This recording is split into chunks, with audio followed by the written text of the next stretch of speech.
Bonjour à tous, j'espère que vous allez bien. Je suis ravie de vous retrouver aujourd'hui. On va faire un tutoriel maquillage, bien entendu. On va reproduire ce look. Bien entendu, ce ne sont pas des teintes neutres. Je pense que vous avez peut-être même deviné la palette avec laquelle on allait travailler aujourd'hui. On va travailler avec la fameuse palette Norvina Pro Pigment Volume 5 qu'a sorti Anastasia Beverly Hills il y a longtemps. Elle l'a sortie en juin, mais nous ne l'avons que depuis début octobre en France. Comme d'habitude, vous retrouverez la totalité des liens des produits que je vais utiliser au niveau de la barre d'infos. Et pour ce qui est de cette palette, aujourd'hui j'avais vraiment envie de vous faire quelque chose un petit peu d'intense, d'utiliser vraiment ces teintes mauve violette qui sont un petit peu emblématiques dans cette palette, hein. Donc on va essentiellement jouer avec ces couleurs là, avec celle-ci, puis on prendra la couleur la plus foncée. Rassurez-vous, je vous ferai d'autres tutoriels, je vous ai fait d'autres tutoriels que je suis en train de vous monter avec des styles qui sont beaucoup plus passe-partout et où j'ai utilisé d'autres couleurs qui ne sont pas les mauves et les violets, de façon à ce que vous puissiez voir à quel point les possibilités avec cette palette sont infinies. Et finalement, quand on l'a critiquée en disant que c'était que du violet et du déjà vu, je trouve que les critiques étaient peut-être un petit peu dures, parce que franchement, cette palette vaut le détour et il y a vraiment plein de belles choses à faire. On va faire un teint complet aujourd'hui, ça me permettra de réutiliser des produits que j'ai adorés, que je vous ai montré lors de mon dernier tutoriel, qui était mes tests des produits achetés pendant la journée Gold. J'en profiterai d'ailleurs pour vous faire un retour et pour vous dire comment les produits ont tenu tout au long de la journée, et vous verrez, il y a des surprises, mais ce sont de bonnes surprises. Pour ce qui est du tutoriel, on commence de suite. Je vais commencer aujourd'hui par les yeux, je viendrai faire le teint après, parce qu'avec les couleurs que je vais utiliser, c'est possible qu'il y ait des petites chutes, et comme ce sont quand même des couleurs qui sont relativement intenses, et que je vais utiliser des couleurs qui sont un petit peu pailletées, je voudrais pas que ça vienne abîmer mon teint. Donc on va faire les yeux d'abord et puis on fera le teint ensuite. Je vais commencer par appliquer une base, un primer, et je vais appliquer la base d'Urban Decay, le Primer Potion, mais en teinte Cine. C'est une base qui est irisée, donc ça va me permettre de faire encore plus scintiller les fards que je vais appliquer au niveau de ma paupière mobile. Et je vais par contre légèrement poudrer au niveau de mon œil, parce qu'on va travailler des teintes violettes, mauves, qui sont quand même assez difficiles à travailler. Donc je vais prendre un pinceau fluffy tout simple et je vais prendre un petit peu de ma poudre Laura Mercier, parce que je n'ai pas de teinte vraiment neutre au niveau de la palette. Et je vais simplement venir passer la poudre au niveau de toute ma paupière fixe. Pas sur ma paupière mobile, mais au moins pour ma paupière fixe, de façon à pouvoir estomper un petit peu plus facilement les teintes que l'on va utiliser. Et on va pouvoir commencer le travail des yeux. Donc aujourd'hui, on va quand même travailler avec des couleurs intenses. On va travailler avec ces teintes-ci, on va travailler avec cette teinte-là. Vous allez voir, je pense que le résultat sera quand même très joli. Je vais prendre un pinceau MAC 217 et je vais commencer tout de suite, comme ça, par prendre la teinte C3, qui est cette teinte un petit peu emblématique de la palette, qui est vraiment... qui est un mauve violet qui est assez intense. Par contre, attention, les fards Anastasia Beverly Hills sont très poudreux. Donc, c'est pour ça que je préfère tapoter et faire mon teint après. Et on va venir du coup appliquer la couleur au niveau du coin externe de la paupière mobile. Pour le moment, je dépose juste en tapotant de façon à bien placer ma couleur. Je viendrai la dégrader après. Il vaut mieux y aller petit à petit. C'est une teinte, même si les fards se travaillent très bien et sont d'une très bonne qualité, c'est une teinte vraiment intermédiaire qui n'est pas facile à travailler. Ça n'est pas la teinte la plus facile à dégrader non plus. Donc on va y aller petit à petit, de façon à ne pas avoir de trous, puisque c'est une teinte mate, de façon à essayer de dégrader le mieux possible cette couleur. Donc pour dégrader, il faut vraiment avoir la main légère et effleurer votre peau. Plus vous effleurez, plus vous estomperez facilement, plus vous allez appuyer, moins vous arriverez à dégrader votre fard, parce que votre pinceau va à chaque fois accrocher. Donc il vaut mieux être très léger, effleurer sa paupière, et vous allez voir que l'on arrive à dégrader le fard. Donc le fard, je vais le dégrader au niveau du coin externe. Je vais remonter un petit peu au-dessus de mon pli paupière et je vais le rabattre ensuite au niveau de mon pli paupière et légèrement au-dessus, Quoi qu'il en soit, ne remontez pas trop haut parce qu'on va venir dégrader avec une teinte un petit peu plus claire après. Donc ça, c'est une étape qui va vous prendre quand même un petit peu de temps. C'est pas un maquillage qu'on fait en 5 minutes parce qu'il faut avoir le temps de construire sa couleur. Bien sûr, si jamais c'est quelque chose, si c'est une teinte qui vous paraît un petit peu difficile à travailler, moi, je n'ai poudré que ma paupière fixe, mais vous pouvez bien entendu poudrer la totalité de votre paupière. Cela vous permettra d'estomper beaucoup plus facilement.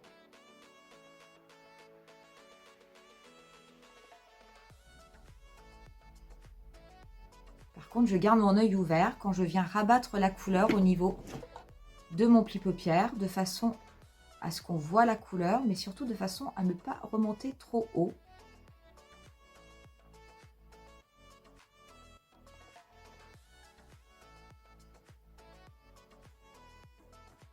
Je n'hésite pas à reprélever de la couleur pour faire après, pour construire mon intensité. Une fois que j'ai bien dégradé, que ma couleur est en place, je replonge mon pinceau de façon à procéder à la même opération, mais à apporter un petit peu plus d'intensité.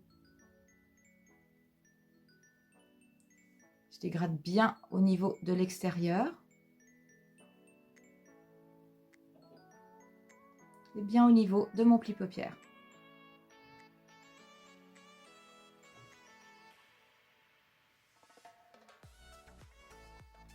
Honnêtement, quand on a fait ça, je vous assure, on a fait le plus dur du maquillage. Je vais prendre ensuite un pinceau Zoeva 231 et je vais venir prélever la teinte B3 qui est juste au-dessus, qui est vraiment une teinte qui est un petit peu plus lavande. Et je vais me servir de cette couleur comme teinte de transition pour venir estomper les contours de mon maquillage. Donc je vais me mettre bien au niveau du rebord, d'où l'importance de ne pas trop monter quand on applique la première teinte. Et je vais faire des petits mouvements circulaires de l'extérieur vers l'intérieur, de façon à bien estomper toute cette teinte que j'avais mis avant.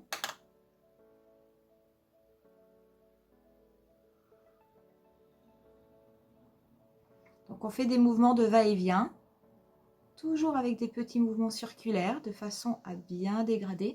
Je vais également dégrader en oblique, en partant du coin externe de mon œil, en direction de la queue de mon sourcil. Je vais prendre ensuite la teinte A1, qui est une teinte blanche, et je vais légèrement, venir la passer au niveau, juste en dessous de mon sourcil. Je vais venir prélever ensuite la teinte C1, qui est cette teinte pailletée, je vais vous la montrer. Voilà comment elle est. Elle est vraiment absolument magnifique. Et je vais venir l'appliquer sur la totalité de ma paupière mobile. Je vais d'abord la travailler sec. Donc attention parce que là c'est une teinte où on peut avoir des petites chutes. C'est super beau. Je vais peut-être l'appliquer d'ailleurs un petit peu au doigt. Pour avoir un petit peu plus d'effet.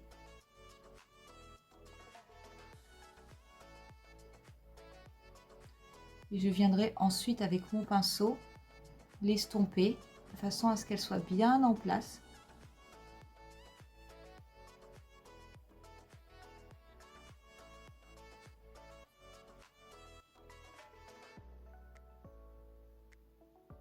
Je vais par contre bien la dégrader au niveau de mon pli paupière, mais de mon pli paupière naturel.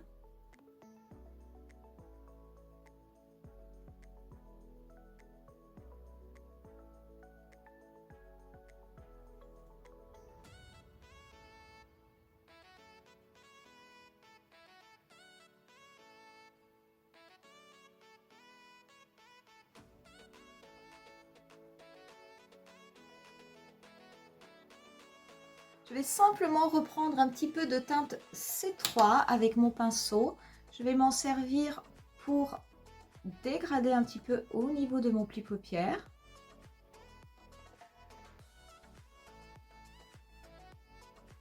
Je vais prendre un tout petit peu de la teinte A3 qui est une teinte rosée. Je vais venir juste tapoter au niveau du centre de ma paupière mobile. Très légèrement. Je vais prendre ensuite un pinceau NYX 44, hein, qui est un pinceau qui est relativement fin. Et je vais prendre la teinte, E5, qui est vraiment une teinte mûre, mais très très profond. Et je vais juste venir le tapoter au niveau de mon coin externe, juste pour intensifier un petit peu cette zone. Donc j'en prends très très peu, en fait, c'est que c'est extrêmement pigmenté. Vous voyez, c'est tout de suite le pinceau incroyable. Mais vraiment, et je reste bien au niveau du coin externe de mon œil.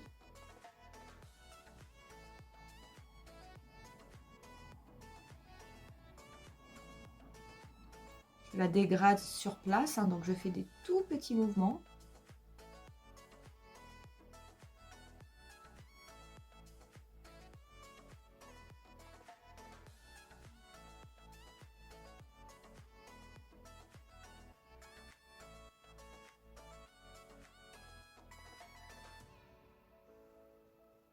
Je vais prendre une petite lingette, hein, pour nettoyer mon dessous d'œil. Je suis sûre qu'il y a des petites traces. Ouais, il y en a, hein.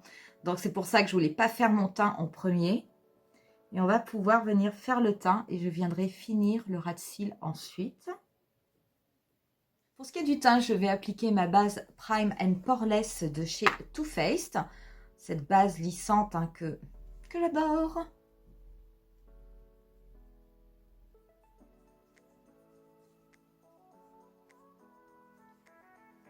Et je vais ensuite passer au fond de teint. Et aujourd'hui, moi, je vais appliquer le Dior Forever en teinte 2N.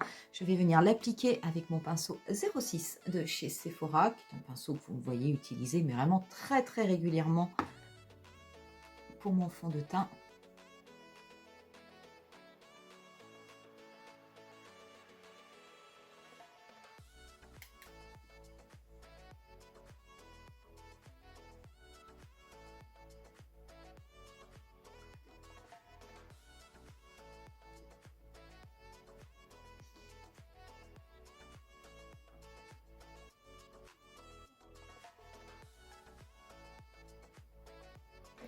Pour ce qui est de l'anti-cerne, eh ben, je vais rester avec mon teint Idol Ultra Wear All Over Concealer de chez Lancôme en teinte 02. C'est cet anti-cerne qu'on avait testé lors de la dernière vidéo et vraiment que j'adore. Moi, je trouve qu'il est absolument génial.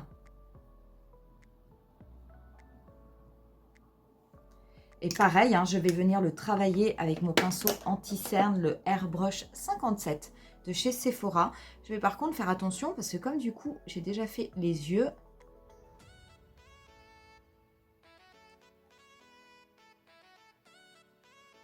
Il est magique cet anti-cerne. Oh. Il est vraiment mais génialissime. Alors, il fonctionne pour toutes les peaux, hein. Moi, j'ai une peau mature, certes, mais j'ai aussi une peau mixte.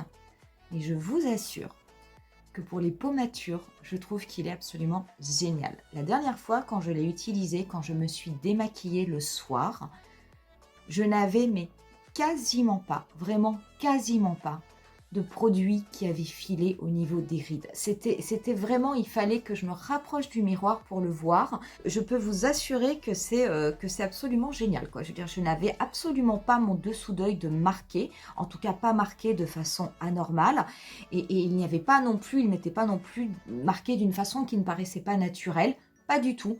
Donc vraiment, à l'application, il est génial, mais sur la tenue tout au long de la journée, pareil, hein, je veux dire, c'est vraiment un super produit qui fonctionne très très bien avec les peaux matures.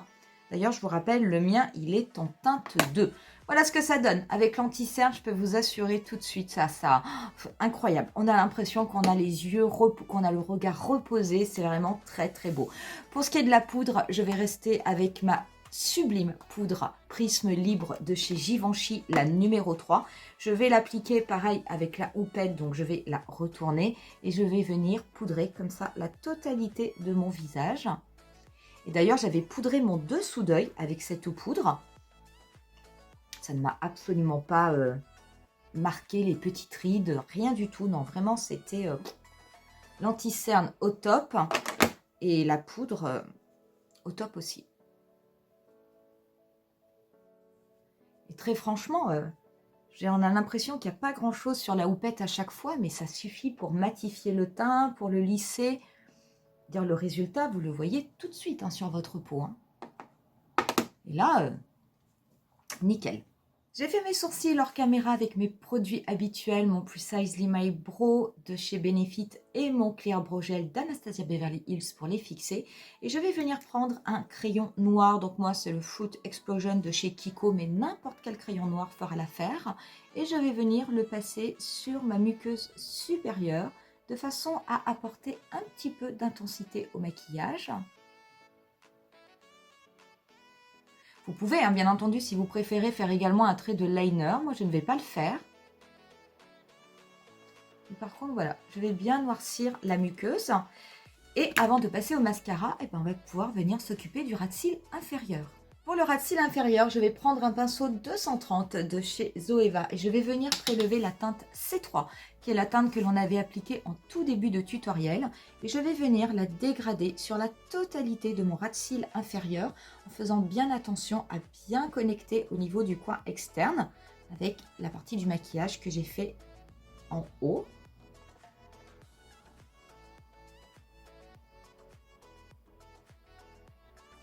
Donc, j'en prends pas beaucoup à chaque fois, mais je m'arrange pour que ce soit bien intense sur la totalité de mon ras de cils.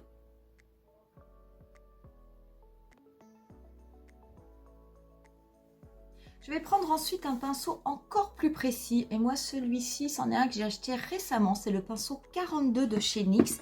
Il est vraiment extrêmement fin si je vous le compare. Alors voilà un 230 hein, qui est quand même petit. Je m'en sers normalement pour faire mon ras de cils inférieur. Et voilà à côté le numéro 42. Donc il est tout petit. Il est doux, mais il est assez pointu. Donc du coup, ça va être très très bien pour être extrêmement précis au niveau du ras de cils. Et je vais venir prélever la teinte E5 qui est la teinte que j'avais appliquée juste au niveau du coin externe pour intensifier et je vais l'appliquer pareil au niveau du coin externe de mon ras de cils, mais le fait qu'il soit fin, ça va me permettre de rester très très proche de la racine de mes cils.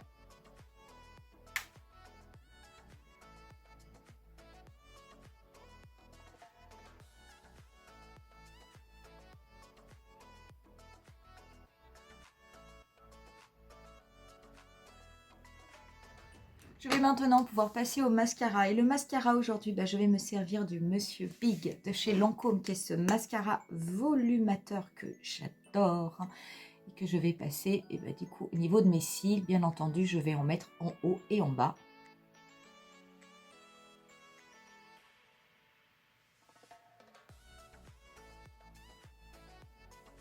Voilà ce que cela donne une fois qu'on a déposé le mascara. Moi, ce mascara, je l'adore. Il fait vraiment des cils d'une longueur parce qu'il n'est pas que volumateur.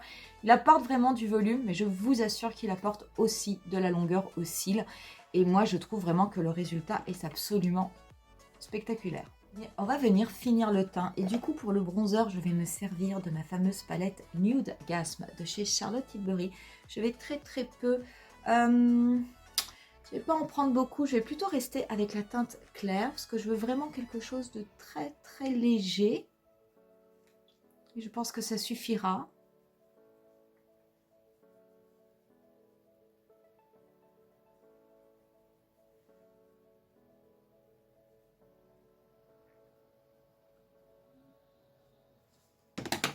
Je vais bien remonter le long de mes tempes.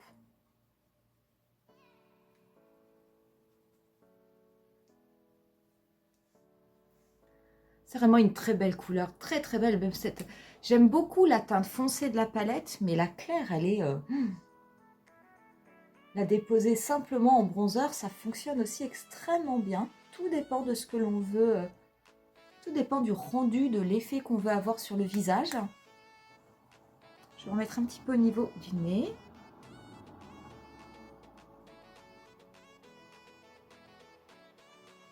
Pour ce qui est du blush, je vais appliquer un blush de chez Kiko de la collection Unexpected Paradise. Le mien, c'est la teinte 03 qui est Aspirational Mauve, qui se présente comme ceci. qui sent délicieusement la coco. Sachez que ces blushs existent encore hein, sur le site de Kiko. Ils sont en plus à un tarif soldé. Je vais venir l'appliquer.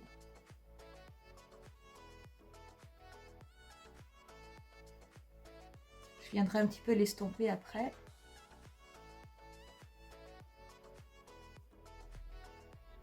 Je vais juste tapoter en fait avec mon pinceau qui m'a servi à appliquer le bronzer de façon à estomper le blush. Ils vont bien se mélanger entre eux. Comme ça permet d'avoir un blush qui ne soit pas trop intense. Au niveau de l'highlighter, je vais me servir de la palette Master Blush de Maybelline. Je vais prendre cet highlighter ici qui est un champagne un petit peu rosé, qui est très joli. Je vais en appliquer un petit peu au niveau du nez. Et je vais en appliquer au niveau du coin externe de mon œil. Je vais le mélanger avec mon blush et je vais l'étirer en direction de ma tempe. Pas plus, hein, c'est suffisant. Hein. Moi, j'aime bien quand il y a un petit côté brillant, mais pas énorme. Hein. Je veux dire, l'accent a tellement été mis sur les yeux. Il faut que le teint soit fait, il faut qu'il soit bien fait. D'ailleurs, ça, c'est vraiment un impératif quand vous faites des yeux chargés comme ça. Il faut absolument que votre teint soit nickel. Parce que si ça n'est pas le cas, j'allais dire malheureusement, ça va faire ressortir les imperfections que l'on peut avoir sur le visage. Donc il faut vraiment que le teint soit fait.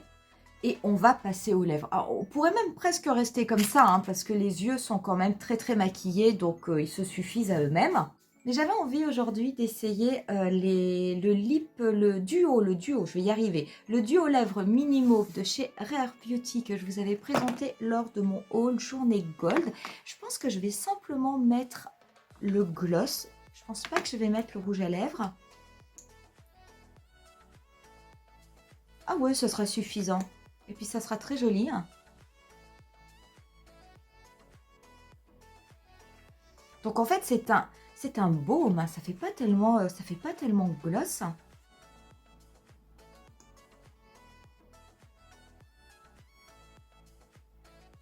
Voilà ce que cela donne. Alors, honnêtement, c'est extrêmement discret. C'est très joli. Ça a vraiment plu. C'est un baume. Hein. C'est pas un gloss. Il n'y a pas du tout d'aspect collant.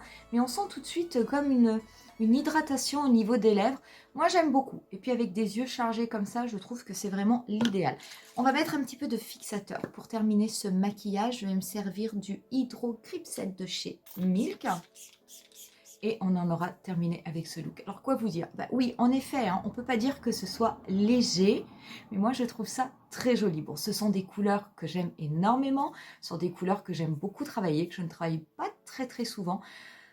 Je trouve que cette palette, elle est vraiment pleine de surprises, très honnêtement. Vous verrez avec les prochains tutoriels que je vais vous présenter, je vais aller sur d'autres harmonies pour vous montrer qu'on peut faire autre chose que du mauve, que du lavande, que du violet. Mais là, on a utilisé des couleurs intenses. On est vraiment allé vers du violet parce que c'est un petit peu le sens de cette palette. Les couleurs sont sublimes, mais vous verrez qu'avec les autres couleurs, vous pouvez faire des choses absolument incroyables. Que vous dire des fards? Les fards, il faut faire attention. Ce sont des fards qui sont quand même poudreux, comme tous les fards d'Anastasia Beverly Hills. Ils se travaillent quand même relativement bien. Dites-vous que le fait d'être poudreux, ça va permettre d'estomper un petit peu plus facilement le fard. Il faut faire attention avec ce type de couleur. Cela reste quand même des teintes intermédiaires, donc pas très facile à travailler. En tout cas, il faut prendre son temps, il faut construire son maquillage. Faites attention, allez-y petit à petit si vous n'avez pas l'habitude d'utiliser ces couleurs, parce que c'est une couleur, pareil, c'est comme le noir, le bleu, ça ne pardonne pas. Je veux dire, vous serez peut-être obligé, si jamais vous vous ratez, de vous démaquiller et de recommencer, mais bon, ça n'est pas grave, je veux dire, c'est avec de l'entraînement qu'on y arrive. Sinon, au niveau des autres finis, et la petite teinte que j'ai mis au milieu, qui est cette teinte C1, qui est celle-ci, qui est vraiment très belle, elle est gorgée de paillettes. Alors je sais que malheureusement, quelquefois avec la caméra, on ne voit pas toujours toutes les nuances, mais je peux vous assurer que c'est une couleur qui est toute pailletée et qui a des paillettes à l'intérieur qui sont bleues, violettes, et vous en avez des roses. Donc vous avez vraiment plein de petites couleurs au niveau des paillettes, je trouve ça très très joli. C'est vrai que je me suis aidée avec la base d'Urban Decay, la Cine, qui permet en fait aux couleurs irisées, métallisées, pailletées, d'être beaucoup plus intense. Mais très honnêtement, je veux dire, c'est une couleur qui déjà, on le voit hein, tout de suite hein, dans le boîtier, quand on le swatch au doigt, qui est vraiment très très belle. Je n'ai pas eu beaucoup de chutes finalement avec cette couleur. J'ai plus eu des chutes avec les teintes mat. Donc c'est pour ça que peut-être faites attention, pareil, si vous les utilisez, à faire comme moi, à faire votre teint juste après pour être sûr d'avoir un dessous d'œil qui est vraiment nickel. Pour les autres produits, vous connaissez déjà mon avis, que ce soit la poudre de Givenchy ou l'anti-cerne de chez Lancôme. Ce sont des produits que j'adore, que j'adore, que j'adore. Je vous assure, je veux dire, je regarde dans la caméra mon dessous d'œil et la qualité de ma peau, je veux dire, sur ces zones-là, c'est incroyable, c'est incroyable. Ce sont des achats, je les ai faits, c'était des achats coup de cœur que j'avais vraiment envie de faire. Mais franchement, je ne m'attendais pas à un tel résultat, je n'en reviens pas. Donc la palette, géniale, les produits pour le teint, géniaux. Et finalement, eh ben, ce petit set qui devait coûter 19 € si je me rappelle bien, de chez Rare Beauty, avec ses couleurs mauves, eh ben, je suis très contente de l'avoir acheté parce que je trouve que ça va très très bien avec cette palette. Et c'est un petit baume qui est très agréable et ça, c'est vraiment une couleur qui est passe-partout. Voilà pour la vidéo, on va en rester là. J'espère en tout cas que ce tutoriel vous aura plu. Qui sait, si vous avez cette palette Pro Pigment volume 5, peut-être que ça vous donnera envie de refaire ce look. Donc si jamais vous l'avez, que vous l'adorez ou que vous la détestez, n'hésitez pas à me le dire en commentaire. Moi, je vous laisse avec quelques photos du look final et je vous dis rendez-vous à très très bientôt pour une nouvelle vidéo. Bye!